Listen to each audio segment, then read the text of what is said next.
Lockdown से पहले गीता के घर का नजारा कुछ ऐसा था कि रोहन ऑफिस जाता था और शिविन स्कूल। जिनके घर से जाने के बाद गीता काम खत्म करके बाकी समय आराम करती थी। लेकिन लॉकडाउन के बाद ऑफिस और स्कूल घर में ही खुल गए और इससे गीता का हाल वो तो आपको देखने में ही मजा आएगा। शिविन, ओ शिविन, महाराज उठने के लिए क्या 21 तोपों की सलामी लेंगे? अरे बिस्तर से बाहर निकल, ऑनलाइन क्लास स्टार्ट होने वाली है। अरे तुम भी हद करती हो, स्पीकर की तरह चिल्लाने की क्या जरूरत है? दिख नहीं रहा मेरी कॉन्फ्रेंस चल रही है। अब कैमरा और स्पीकर ऑन कर रहा हूँ, मुझे कोई शोर नहीं चाहिए।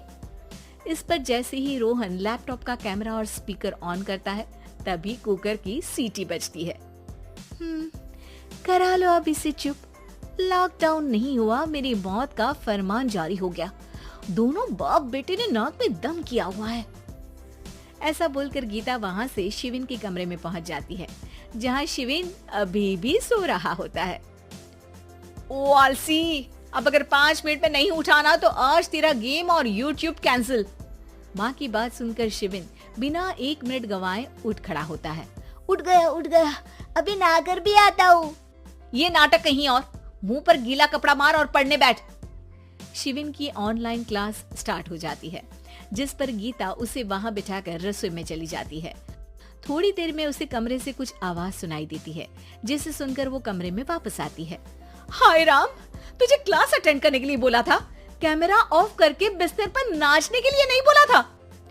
मम्मी मुझे कुछ समझ नहीं आ रहा, आप बाद में पढ़ा देना ना, वैसे भी अटेंडेंस तो लगी गई है। हाँ बेटा, जरूर बन जा, तू अभी से हम सबका बाप बन जा। अरे नहीं मतलब कहाँ से लाते हो इतना दिमाग, और पढ़ाई करते हुए ये चला कहाँ जाता है? नाइस क्वेश्चन, दिमाग से पूछकर बता दूंगा। शिविन की बातों से परेशान होकर गीता उसे मारने के लिए जैसे ही आगे बढ़ती है तभी वो कमरे से बाहर भाग जाता है। अब शिविन आगे आगे और गीता हाथ में चप्पल पकड़े उसके पीछे पीछे पूरे घर में दोनों घूम रहे होते हैं। इसी बीच वो रोहन के पास पहुंच जाता है और शिविन को मारने वाली चप्पल रोहन के लैपटॉप पर जाकर गिरती है। ओए माँ! मम्मी, अब पापा को चप्पल मार रही हो? वो आज तक के रिपोर्टर, चुपचाप जाकर क्लास अटेंड कर ले, नहीं तो अगली तेरे पीछे लगेगी।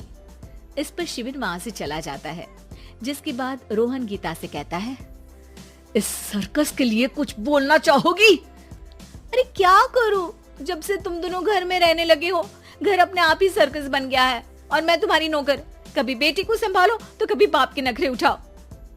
इन्हीं सब उथल पुथल में दिन बीतते रहते हैं, जिसमें हर रोज घर के अंदर कुछ नया सियप्पा खड़ा मिलता है, जो ज्यादातर शिविन और रोहन के ऑनलाइन स्कूल और ऑफिस से रिलेटेड ही होता है। एक सुबह, शिविन चल उठ, आज की क्लास जल्दी है। कैमरा ऑफ करके आप अटेंड कर लो। अरे ऐसे छित्तर पड़ेंगे, दादी नानी सब एक साथ याद आ जाएंगी। गीता की लाख मशक्कतों के बाद क्लास तो खत्म हो जाती है, लेकिन उसके बाद शिविन फोन इस्तेमाल करते हुए इंस्टाग्राम रील बनाने लगता है। रसोड़े में कौन था? तुम थी, मैं थी, कौन था? कौन था? हाँ, मैं गरीब हूँ। अरे ओ गरीब के बेटे, आजा, मैं बनाती हूँ तुझे गरीब। मैं बताती हूँ रसोड़े में कौन था। पढ़ाई करने बोलो तो इनकी माँ मर जाती है, और ये पागलपंतियाँ जितनी मर्जी करा लो। गीता शिविन को डांट रही होती है, तभी रोहन बीच में बोल पड़ता है। अरे बच्चा ही तो है, इतना गुस्सा क्यों कर रही हो? बेटे का साथ देने की इसी एक कोशिश में अब शिविन के साथ साथ रोहन भी गीता के गुस्से की सूली पर चढ़ जाता है। अगर बेटे पर इतना ही प्यार आ रहा है तो इसे क्लास अटेंड क्यों नहीं कराते? इसका होमवर्क क्यों नहीं कराते? उस समय तो बहुत जल्दी मीटिंग आ जाती है, वो काम मैं करूं और यहाँ इस बेफिजूली की चीज में तरफदारी करके बन जाओ महान। हे भगवान, कोई तो इनके ऑफिस और स्कूल खुलवाओ, मैं इन्हें और घर में नहीं सह सकती।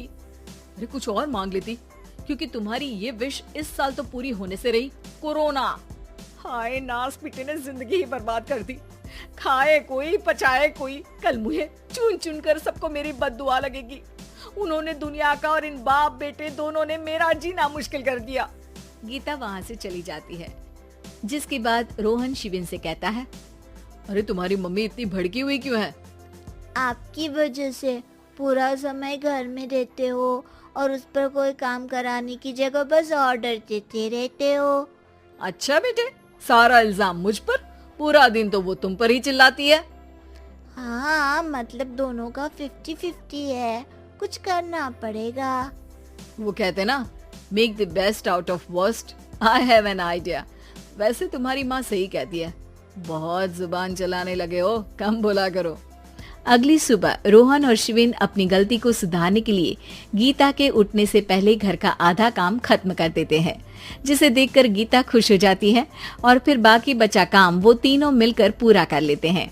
जिसके बाद अब वो सब मिल बांट कर हर काम में एक दूसरे की मदद करते हुए लॉकडाउन का मजा लेने लगते हैं।